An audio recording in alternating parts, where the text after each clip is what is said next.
Well, these are the kind of things that make my job fun when you get to sit down and visit with, arguably many people have said the greatest hitter in LSU history, and some have said the best player, period, in the history of LSU baseball. Todd Walker. Todd, great seeing you. All right, good to see you, Jack. Representing LSU. Yeah, always. Is always there, and he's become an outstanding broadcaster as well. And I know this is kind of old news, but it's amazing to take a look at how many guys either have LSU or Baton Rouge connections, from David DeLucci, Marcus Spears, Ryan Clark, all these guys, Ben McDonald, that are part of ESPN in some capacity.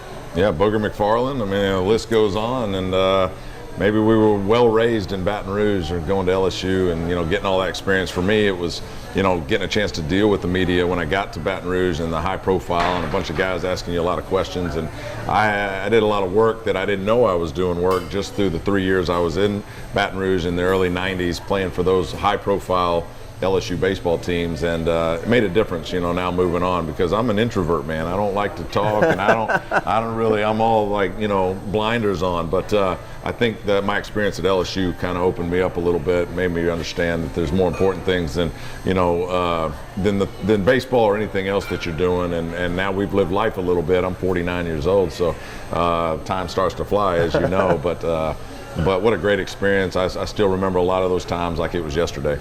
Well, Coach Maneri and I guess Jay Johnson, they talked about when you go to the LSU Baseball Media Day and you see all those cameras, you see all that media there, that just doesn't happen anywhere, really, besides Baton Rouge. Some of the other SEC teams have caught on with fan attendance and whatnot. As far as media, it really, like you said, it inadvertently got you ready for your long major league career and whatnot. Yeah, well, the baseball experience on the field did. I mean, playing for Skip Bertman, Smoke Laval, Dan Canaveri, and Mike Bianco, who's now instantly famous with the Ole Miss championship this year, really helped me develop as a baseball player. Beetle Bailey, and then, like I said, in addition, when you get off the field and you have cameras in your face and you're having to talk as a young 19, 18-year-old kid, that's quite a learning experience as well. And so I just kind of had to learn both sides of it, really. And then, and then the greatest thing about college baseball is you're not playing 7 days a week like you do in the big leagues. So you had time to have friends and do other things and live a normal life in college,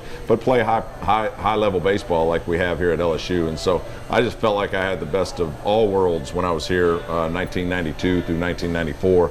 And again, like I said, it's experience. It was the greatest experience of my life, and I'll never forget it. You mentioned Bianco, so I definitely wanted to hit on that. I heard a guy who covers Ole Miss do a radio interview, and he said if Ole Miss would have not made the NCAA tournament, Mike Bianco would have been fired. He thinks that would have happened.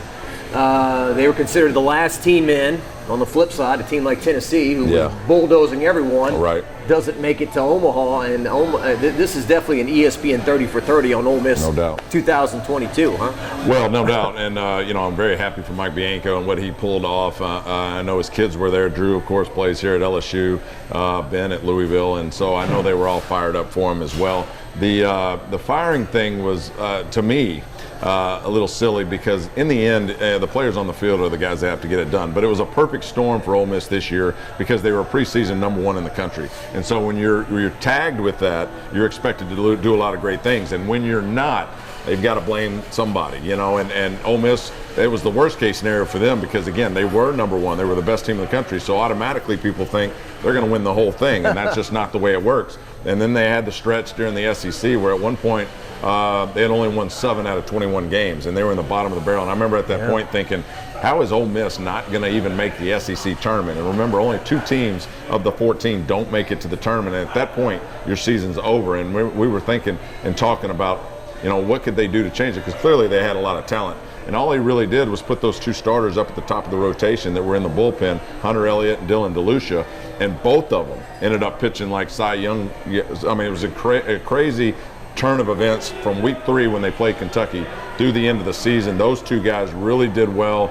They had Brandon Johnson, one of the best closers in the league, and the offense we knew was good. They weren't great, but they were good, and they got enough done. Tim Oko, was like the heart and soul of that entire offense, kept them going the whole way through. But to your point, it's a great story about belief, and no matter how low you get, you can always rise above it. And they did that at Ole Miss, and it's a great story that they ended up where they did, but they really were playing well at the end. I mean, they won 10 of the 11 games they played in the postseason. And the only game they lost was that Arkansas game when they were down by a run. And I think it was Jacob Gonzalez hit a bullet to left with guys on base. And if it's in the gap or down the line, Ole Miss wins that game too. 10 out of 11 in the postseason, and the run they made there at the end was pretty remarkable. I was speaking to an umpire who was calling the game last night that you were calling. There's this national high school tournament going on in Baton Rouge, and he told me he thought Arkansas was the team earlier in the year and that one loss. But, Jay Johnson, to his credit, when Ole Miss came to Baton Rouge and they were 10-14 in the SEC, he said at that time, this is the best team that we've played to this point in terms of the way they're playing and what they have on their roster. Arkansas? Ole Miss, when Ole Miss came here. Oh, yeah. Well, they were talented. I mean, they just weren't doing it, and that's probably part of the talk about, well, the manager or the coach or whatever the coach is have to get this right because they've got the talent. This is the outside looking in. They've got the talent clearly because somebody made them number one in the country, and they're not getting it done. So who do you blame? You blame the coach. And I don't know how that works. I know he signed an extension because he was part of this deal when we were trying to find a coach here. And I think we landed a great one in Jay Johnson, but Bianco was part of that conversation. Yeah. He goes back to Ole Miss with an extension. And baseball is not like football where they're going to pay you out to leave. So I don't know if the whole firing thing's absolutely true with Bianco. Now it's a moot point. I mean, he's won, and he'll be there as long as he wants to be there. I think they just finished his 22nd year. He's going to go down as a legend in Ole Miss baseball. And, there's guys in the past like David DeLucci and other guys that have, Gray Kessinger, that have made that program significant to the point where they could get to that the other day where they won the national championship. But I couldn't be more happy for my former coach, Mike Bianco, and that family. What do you remember about him as a coach? I remember they would call him Little Skip because he kind of had the same kind of walk, and he'd kind of talk in the same cadence. Right, and he does. all those different things. What do you remember about him being on those coaching staffs? I remember those things, and who better to emulate than Skip Bertman? And not only that, but we all soaked up a bunch of knowledge from Skip Bertman in our days there. Mike Bianco was my third base coach, and so I just remember him being a nice guy, somebody that you could go to for any advice or anything. He had a ton of experience. He had played in Omaha. He had caught Ben McDonald, the best pitcher in the country, and so he had a lot of knowledge with pitch sequences. And we had a lot of conversations about stuff like that. But more than anything, he was just an encourager, and always in a good mood. And it seemed like you could go to him for anything. But I specifically remember when we got a chance to go to Omaha. We lost in '92, my freshman year in the regional. '93. Ball was hit to me. I made the last out for the opportunity to go to Omaha, and I remember at that second, I remember thinking, this is going to change my life forever. I get to play in Omaha, and almost immediately, Mike Bianco and I started having conversations about Omaha and like what it's like to play there. And every time he would talk, it got me more fired up. And he had hit a home run in Omaha too, so I'm like, what is that like, to be able to put one over the fence in Omaha? And so all those conversations really just gave me a bunch of energy. So when we got there in '93.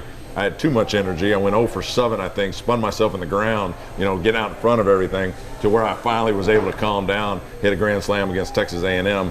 And we had some great guys step up like Jim Greeley. Russ Johnson had a big first night.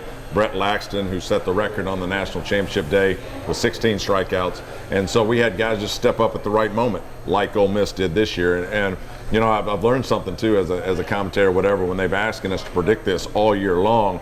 I've learned it doesn't matter who the best team is. It's whoever's hot at the right time. We've all heard that, but that's absolutely true. Who puts it together at the end, and Ole Miss did that better than anybody this year. I remember, I guess it's been a few years back now, but Fresno State, didn't they barely get in one year and win the whole thing? That was 2008. Fresno State won the national championship. 14 years ago, just the other day. Yeah. Well, it was an elevated ERA as a team. They didn't hit particularly well, but you're right. They put it together at the right time, and they got it done. In fact, I think that's the team that had the highest team ERA in the last 20 years to win the national championship. It's 4.64. I remember that because I went back and I looked. This guy's a computer, guys. Well, I'm Rain Man in some regards, which is bad for baseball because you start overanalyzing stuff and you'll have smoke coming out of your ears. But in this day and age of hitting, with launch angles and spin rates and everything else, and the TV behind you that would show you your exit velocity, I absolutely would have got caught up in all that. When I came to LSU, my primary sole focus was don't strike out. Now, I wasn't very smart, but I knew if I put the ball in play every time, I had a chance to hit for a high average, to be consistent, and I felt like I'd run into a few balls here or there and go out of the park. And so I still kind of simplify that for hitters today. It's like, look, your main focus ought to be to have a 2-strike approach and not strike out, and everything else takes care of itself. But yeah, I mean, I do remember the last 20 years, back to that conversation, team RAs, anything over 4, and you have a hard time winning the national championship. Remember, Oklahoma this year was in the national championship series, but they had a 5.3 as a team. So just that alone, it's a real general stat, but that alone made me think, you know what, I don't think, the history will show you that Fresno State team at 4.6 was the highest ERA over 20 years. There's no way a team with a 5.3 is going to get this done. Of course they didn't. Talk about, you said a while ago you were spinning batting. I feel like I'm spinning right now listening to all these numbers and stuff. Do you think that people are surprised that you became a broadcaster? Because I'm just trying to remember, it's been 30 years now, I guess, but it seemed like your demeanor was kind of this militant guy, maybe not, like you said. No, that's right. They didn't envision you being this way. Like Blake Dean is a coach now. I didn't envision him as a coach. He seemed to be kind of to himself. Reserved, yeah. No, that's fair. That's fair, and I like who I am now. Again, I was real reserved coming into LSU, real quiet, and I was the guy. I didn't know much about baseball either. So my freshman picture, I got my bangs hanging down, and then I'm taking a picture like this. I didn't know anything about baseball. I had a pleather glove from Kmart. I remember I got on a show, maybe with you guys 30 years ago. And I was asked a question about the divisions in Major League Baseball. I had no clue, and Skip's watching that, and he got the hardest he ever got on me was over that conversation where he's going, dude, you gotta know this stuff as a baseball player. And so there's so many things he taught me, but I learned a lot. I learned more than I'd ever thought I would know in those 3 years. And then of course I had to coach years later, 2013 through 15 at Calvary Baptist, and when you have to coach and you gotta tell other people what you know, you learn so much more. So over these last 15 years, it's really helped me become a better guy on TV, because I've learned a lot about this game, not necessarily for what people have told me, but what I had to analyze and then turn around and tell somebody else. The Skip Bertman stories we could spend 5 hours on. The other day I was visiting with Doug Thompson, this guy, right, from 1997 there on the Advocate front cover. And just in vague terms here, he told me about, he pitched in 1997, LSU started 19-0, they finally lost the game. And afterwards the team's huddled up and Bertman says, we're not gonna win them all, Todd. It's impossible, all right? That's right. But we could have won today. And basically kind of blamed the game on, kind of pointed Doug out in front of the team, even like stepped over people and put his finger on his nose, he told me.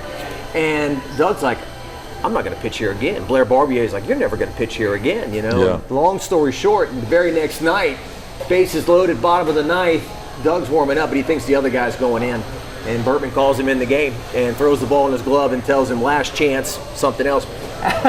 And Doug gets the strikeout to end the game. And it's like, if that doesn't happen, there's no telling where I am, but it's those kind of stories. Absolutely. Well, and Doug Thompson does a great job, by the way, and not only public speaking, but what he does, on radio and other things. But I think Skip was harder on the pitchers than he was the position players, because he knew pitching better than anybody that I've ever seen. And so you have some stories from these pitchers that have those type of deals. But Doug Thompson's biggest story is the one that got him here, right? Did he tell you that story? Mississippi State. Well, I'll go ahead and tell you the story. Someone hasn't heard it. Keep this for a later time. But Mississippi State recruited Doug. He's from Mississippi. Went to junior college, I guess, over there, and Ron Polk calls him in. He said, you're going to start on the weekends for us. You're going to be great, number one, blah, blah, blah. Comes to LSU's visit, and Skip Bertman says, let me guess, Ron Polk said you're going to start for you. Yeah, he told me that. He goes, you're going to be a star over there. He goes, yeah, that's what Ron Polk told me. He goes, well, here's the deal. We're going to Omaha with or without you. So you can come here if you want or not. And Doug said, I signed like that day to come to LSU. So great dude, and he does a lot of nice work too. But that's one Skip Bertman story, but there's plenty, like you said. And in the end, he's like a father figure to me in terms of the baseball world. And, I got to talk to him the other day on the phone, and, just an awesome baseball guy, an awesome human being. Yeah. The things today that might get a lawsuit slapped on you, right? As far as, you can't coach anymore, people get their feelings hurt.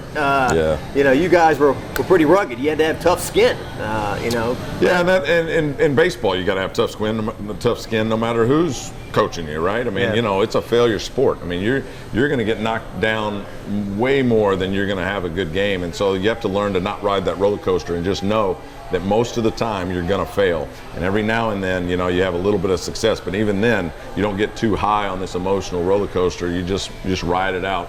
And I had to learn that, because I was always way too high if I did well and way too low when I didn't do well. And I had a lot of sleepless nights and a lot of other things. But baseball's a fight every single day, and I learned that. And when I learned to come into that with that mentality, then I did a lot better.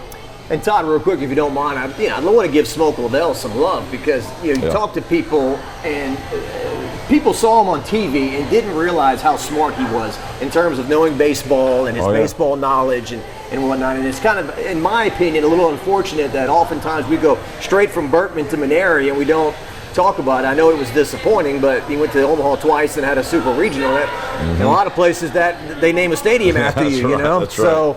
He was. What do you remember about him and the way he coached? Yeah, well, Smoke. So I got recruited by Beetle Bailey. So I spent a lot of time with Beetle Bailey early. Then when I got on campus, they had just won the national championship in '91 in June, and I came in the fall of '91. So I got to sit in the PMAC at halftime when they introduced the national championship 1991 team, which of course half of us weren't there. But I was raising my hand like I did something, and it was like the greatest thing ever for me, And at that moment, I realized what the excitement was all about by playing for LSU baseball. And Smoke Liddell was kind of the field general at that time. And so I remember I was stacked 3 deep at second base behind Mike Neal and Keon Cook. Remember, Toy Cook was a defensive back for the Saints at the time. So the Cook family was pretty popular around here. Keon, Mike Neal, and then me catching ground balls in line third. To replace Tookie Johnson, by the way. In this day and age with the transfer portal, I never probably would have had an opportunity. Tookie Johnson leaves, they go to the transfer portal, they get a 4-year guy to come in. I may not have played, but that's for another day. But anyway, but I remember getting stacked that way, and we'd have a little meeting, and Smoke Liddell would say, well, if Mike Neal or Keon Cook or whoever's playing second base, and I remember that used to bother me because I was doing pretty well in the fall at that point, and I'm like, say my name, man, say my name. He never would. But it gave me a little motivation. Eventually, they moved Mike Neal over to third. Keon Cook transferred out. And I remember walking in the fall for the exit meeting and sat down with Skip, and he said, verbatim, if the season were to start tomorrow, you would start and play every day at second base. And I remember it was a scene kind of like out of Major League where, remember, the guy doesn't get cut, Willie Mays Hayes, and he runs outside, so he doesn't celebrate in front of everybody, and he does a little dance in the parking lot. That was me. Like, in my mind, I didn't really do that. But that's how I felt. And I remember those conversations. Smoke really kind of pushed me through the fall to become the player I was. And I want to talk to you because I guess next year will be the 30-year anniversary. Oh, my God. Of 1993. That's where these gray hairs are coming and whatnot.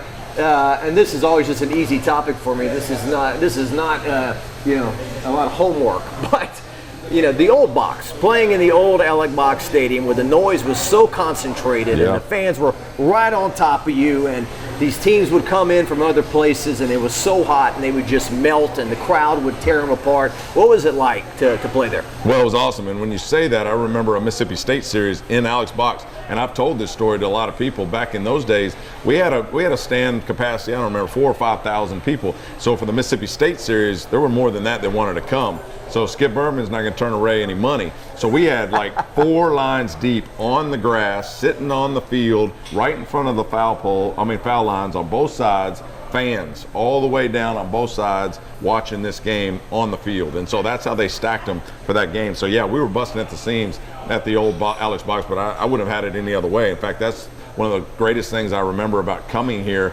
is, we got to sign little autographs for kids, and people were actually excited to watch us play. And then you'd get crowds like that on big weekends. And of course, they get bigger ones now, but you're right. That was more of a concentrated deal where it felt like just about everybody in Baton Rouge was there at the game on that night. And that was real loud and a lot of fun.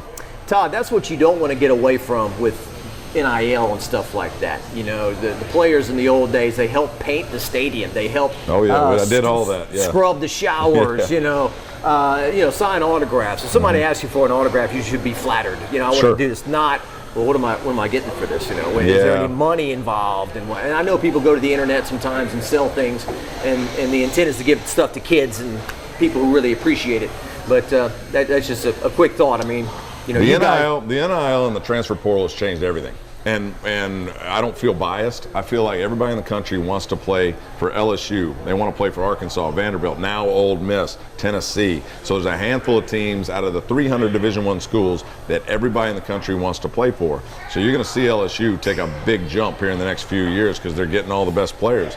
And I know Jay Johnson does a great job and that coaching staff. So the combination of all that, we got some good years coming ahead for LSU baseball. But I think in a way it's kind of bad because what they were shooting for is parity in the country. So they wanted everything to kind of work out where out of the 300 Division I schools, at least half could compete. And I think we were headed in that direction when you were penalized for a year if you transferred out, or there was no money involved. But now it's getting to the point where it's getting a little out of hand. They're probably going to have to look at that and do something about it.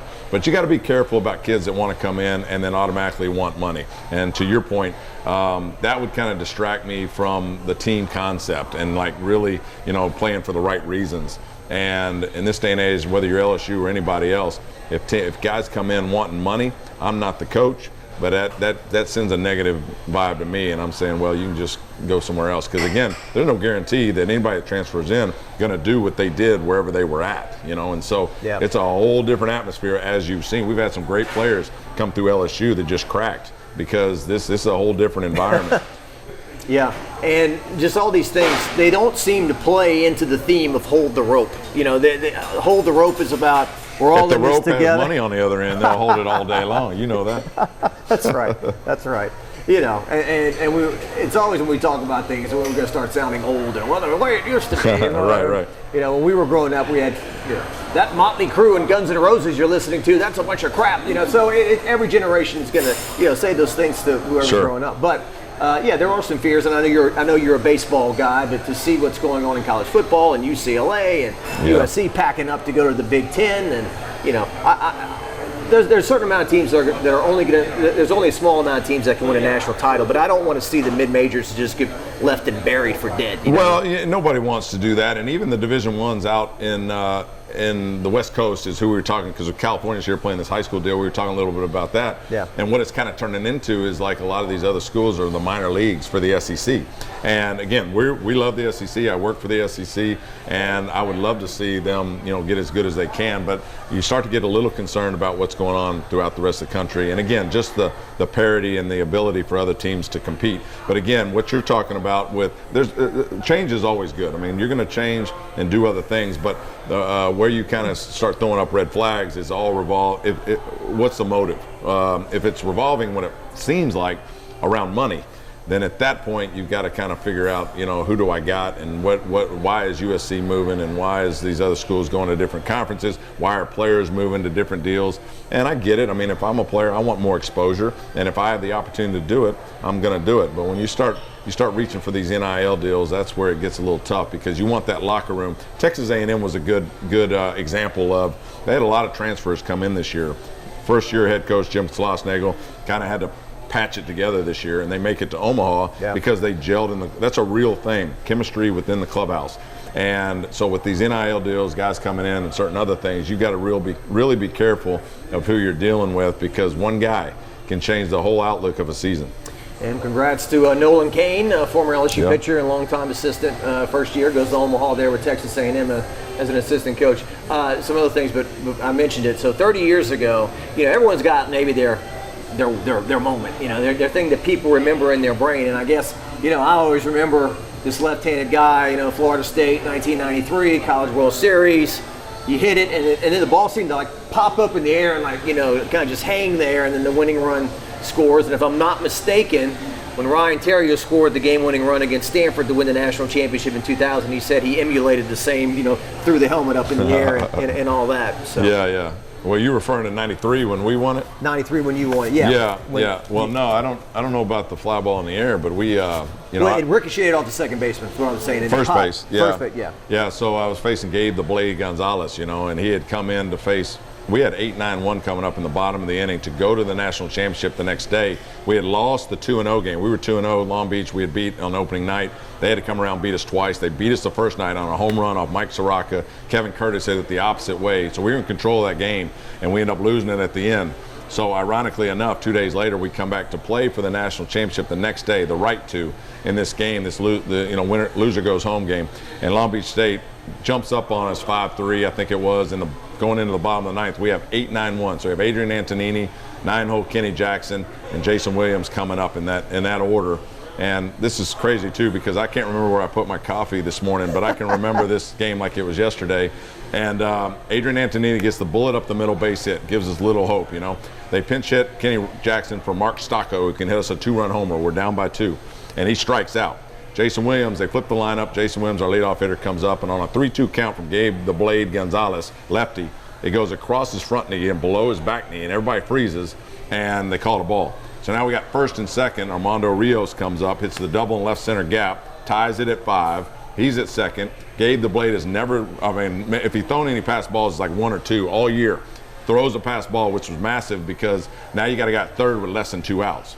You get a guy at third with less than 2 outs and a hitter at the plate. I love that situation, because all you got to do is put in play. Just don't strike out. Yeah. And so there's a video of Skip Bertman coming up to me, and he's talking to me. He's saying he's going to walk Russ Johnson, and they're going to walk you, and they're going to pitch to Harry Barrios, set up the double play. They got 1 out. So they do walk Russ Johnson. So that's first and third, and they're going to pitch to me. And so I'm like, all right, let's get it. And so they pull the corners in. Of course, the first baseman's holding the first baseman on, the third baseman's in, and they're playing for the double play up the middle. And Gabe the Blade throwing that lefty thing, he put one up in my eyes kind of, and I ripped it to first. Now, when you talk about a game of inches, you're right. It went off Jeff Leafer's glove. If he caught it, he steps on first, that's a double play. They get out of the inning, and who knows what happens. But it ricocheted off his glove, goes into right. We win that game, and I want to say it was Friday night. And the Saturday national championship game, one game, was at noon. And so I didn't sleep that night. I went 24 hours not sleeping, woke up the next day. We score 8 runs in 3 innings against Wichita State. And of course, Brett Laxton does his thing, strikes out 16, and we win that game 8-0, and we won it. And that was the only time that I've ever won a championship in any sport, was that year. And I remember combining with the South Louisiana talent. I knew that we were going to do something special, because we had some great baseball players from down south. I was from the north, and it worked out. And you stayed up another 24 hours after Yeah, that. I probably did. Yeah, I didn't get much sleep, but that was okay. This is before Red Bull and all that, right? But man, yeah, what a story. Something you'll never forget the rest of your life. That's right. 30 years ago. Where were you? I know you were long gone from LSU. Where were you when Warren Morris hit the home run? Okay, so I remember that moment too. Now LSU is back in the College World Series in 1996. I'm in AAA in Salt Lake City, and we had taken batting practice. And I think the other team was taking BP, so I came in the clubhouse. I'm the only one in there, and I'm watching it when Warren hit the home run. I'm in the clubhouse, and what a special moment that was. Everybody knows, the shot heard around the world, and his only home run, the 30 for 30 they did, was really cool, And Alex Cora, I got a visual of Alex Cora, who's now the manager of the Boston Red Sox, face first at shortstop, crying, and just another special moment in LSU baseball history, and there's a lot of them. And couldn't happen, as you know, to a nicer guy, Warren Morris, who, like we talked about with Ole Miss, fought through a lot of adversity during the year, ended up coming out on top.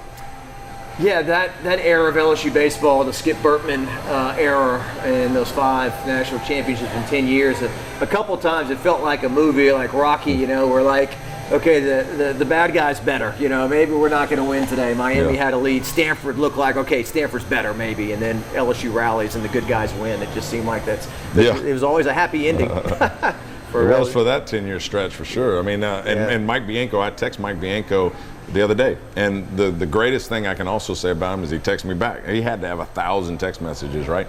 Text me back, and he said, Skip Bertman made it look so easy. It's not that easy. Again, Mike Bianco's been over there 22 years. He's only been to Omaha once, 2014. Now he comes back in 2022 with the 8th best SEC team this year in baseball, and they win it all. I remember 2014 because the Cajuns down the road beat him in Game 1, and then Ole Miss came back and won in 1-2 to go. The late Tony Robichaux, was trying to go to Omaha for a second time. There's a great coach who only went once, at a mid-major. And so, and look, to be fair, and Skip has said this, and others have said this. It's harder to win today. There's more people that care about it. Right? I think so. Yeah, not as much parity, but I think the higher end teams are stacked. And you're going to see this not only with LSU, like I just talked about, but throughout the SEC. Everybody's clamoring to come to the SEC. So you're going to start. The SEC has won 8 of the last 14 national championships, and that's before all this is starting to happen. Yeah. And so it's about to get a little silly, where the SEC is going to win it just about every year. Yeah, and then on the women's side, you bring in Oklahoma softball, who just murdered everybody this year. Good point. And gymnastics, they're great as well. And Texas and Oklahoma, who's coming in the SEC in baseball, they were both in Omaha, including the 4 teams we had there. So we had 6 of the 8 teams from the SEC already there. And again, it's about to, I don't want to say worse, it's about to get more stacked in the SEC, where I don't even know how they're going to split the regionals up, to try to get other teams to Omaha, because now we're going to have 16 teams in the SEC. 14 of them are going to be in the postseason. You felt like you were in Hoover at the SEC tournament. That's right. A few more things with the great Todd Walker. So you go around the SEC, and the new Ellick box is already 13 years old, and wow. it really has, in 2009 first year. So it certainly appears Ole Miss has really upped their atmosphere. Mississippi State has made that place a madhouse. Arkansas. Do you think LSU needs to do some things to the box? Do you think they're kind of losing their edge a tad, or do you think it's just the team on the field dictates what goes on in the stands? What you said about the old Alex box is absolutely true, and they're right on top of you, and I thought that was a big advantage. Now it's a little more spread out, which is nicer for the fans to kind of sit back and relax and watch the game, but you get a little relaxed, I think. But I don't think Baton Rouge fans and LSU fans will never, and you know this, will never lose their excitement for every sport at LSU, and I'm not ever in the least bit worried that stadium won't be packed when they put a good product on the field, which they will every year. And so, no, I don't think there's any improvements that need to be made. Of course, Arkansas just built a $28 million hitting facility with $1 million tunnel in case it rains from the dugout over to the hitting facility. So, I mean, there's that type of improvements going on throughout the SEC. Yeah. And so, more to the point that everybody outside the SEC is trying to get here because of the money they're spending on the stadiums. The coaching is as good as it's ever been within the SEC, and the talent level. You're seeing a lot of first-round picks turn down the opportunity to go play pro ball and come to college. And not only that, again, through the transfer portal, it's made a lot of teams older. And so now you've got 4th, 5th, 6-year players still in college. When I was here, that was almost non-existent. If you were a 4th-year player, that means you didn't get drafted in the 100 rounds they had of the Major League Baseball draft, because now there's only 20. And you didn't get drafted, so if you're a 4th, 5th-year guy, then you were just stuck getting your degree and having fun being part of the team. But now it's changed. Now there's older guys involved, which means there's better talent, in addition to guys that are turning down pro contracts out of high school to go to college. So, I mean, it's the talent's never been greater. Yeah, and then hopefully COVID is a thing of the past, but COVID bought some people an extra year, right? You had some veteran teams because they got an extra year because of the COVID eligibility thing. And another thing, too, when I watch the College World Series, and you come out of a commercial break and you see that shot of the new stadium, it's a beautiful place. It's as beautiful as it can be in modern times, but it just doesn't hit you in the feels like those orange and blue seats at the old Rosenblatt and the zoo over the right field wall and all that. And you said it. I can't tell if we're older and we just have coming from an era where we just loved it so much that it's hard to get it out of your head, because the new Charles Schwab Field also, like we said about the new box, is beautiful, and it's a great place to go watch a game, but the intimacy is not there like you're talking about, both at Rosenblatt, the old Rosenblatt, and the old Alex box. But again, I don't know if I'm just biased because I loved it so much back then, or if that's a real thing. But either way, again, when you talk about the fans here in Baton Rouge, I mean, there's no doubt that they're going to show up. And I'm predicting right now, and we can put it on camera, LSU is going to play Tennessee for the national championship next year in baseball. You can book that. And so I'm going to be there. I text Jay Johnson this week saying I was in town. He's out of town recruiting, but I said, let's have lunch sometime. He said, great. And I said, well, let's do it in Omaha. And so he said, I'm all for that. So I'm expecting LSU to make a big run next year. Just a little more pressure for the LSU head baseball coach here. They can handle it. From the greatest hitter in LSU history. Jay Johnson, I don't think there's anybody that's going to work harder. This guy is relentless, restless, just this is what he loves. Baseball is his thing, and he's going to work as hard as he can to get LSU back on top again. And that's what you want to hear, and that's what you want to see, right? I mean, you want your head coach to be more into it than even you are, because then you can adopt that kind of personality, and then you can show up in the cage by yourself when nobody's looking and get after it. You can do the things you need to do to be a better baseball player on the field. But he took Arizona to the College World Series twice in the last 6 years before he came here. So he's a great coach. He knows what he's doing.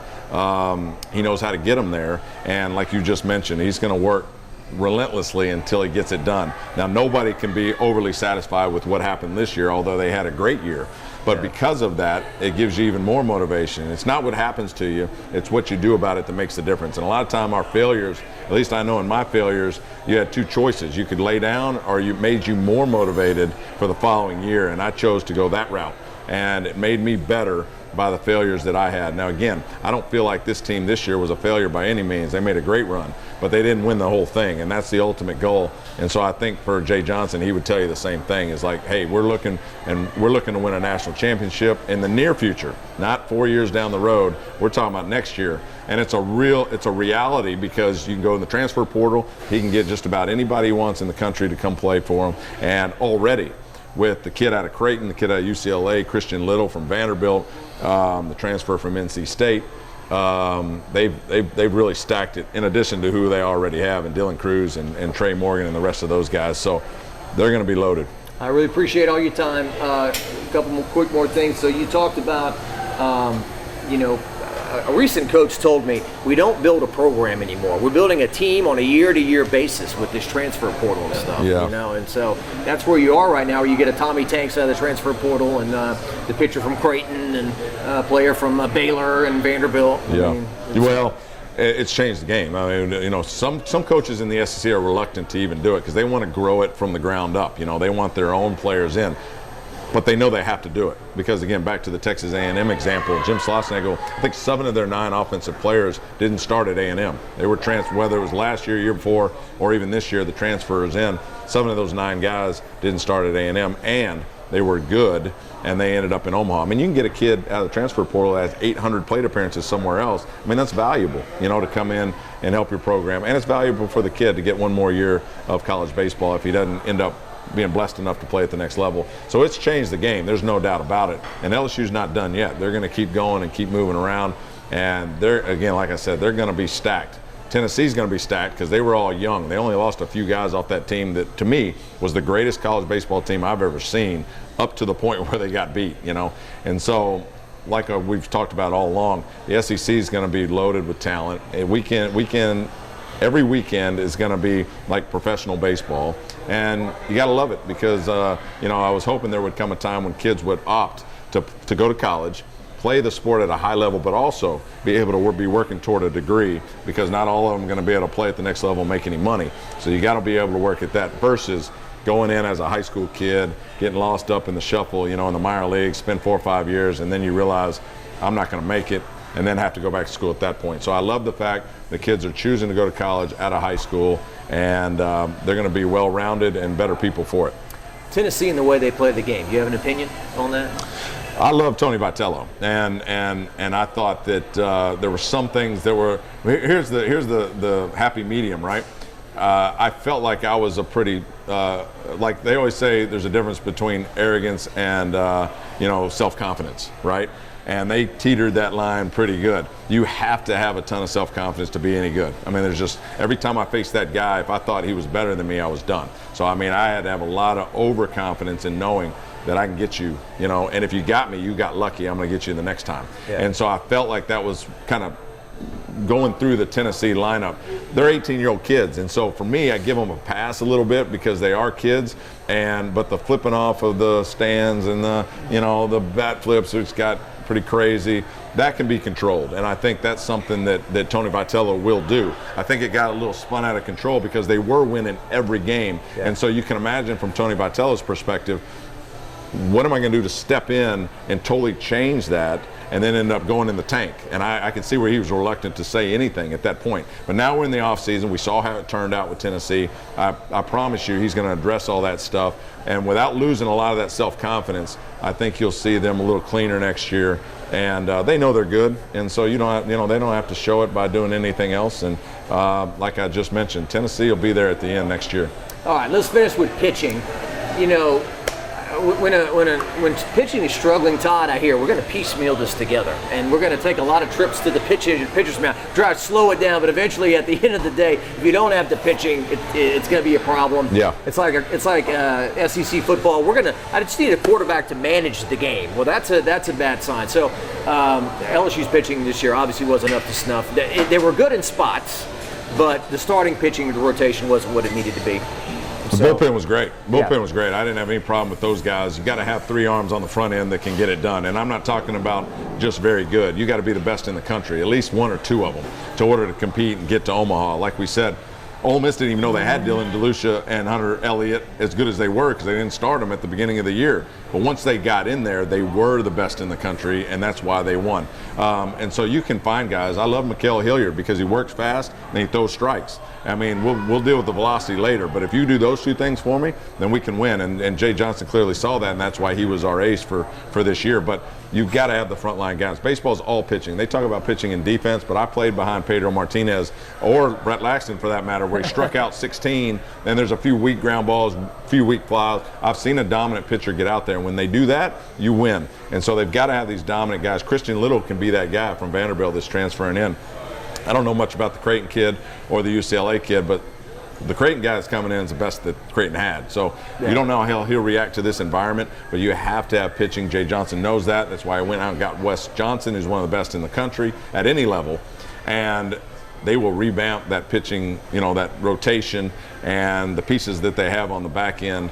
I think they understand that, and it's going to be a totally different look next year. The great Todd Walker. I will go back and watch this and listen to it so I can continue to learn things. There's no way I learned it all on the first pass here with this guy. I'm still learning too, man. All the great information. Are we done with broadcasts from your house? Are we done with that?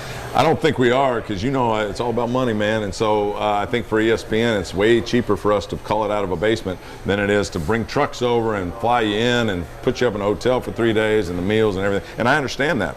And I don't mind it. It was a little tough in the regional when you're at your house and there's a lot of excitement going on. I called the College Station Regional when A&M was blowing bubbles and it's all exciting, and I'm in a room by myself. It's a little tough. But the Corvallis Regional, we got to travel. I went out to Corvallis, and that was a great experience. I don't think that's going away anytime soon in our lifetime, because it's economically a right move, for ESPN. And you can imagine all the games they send out and everything that they do.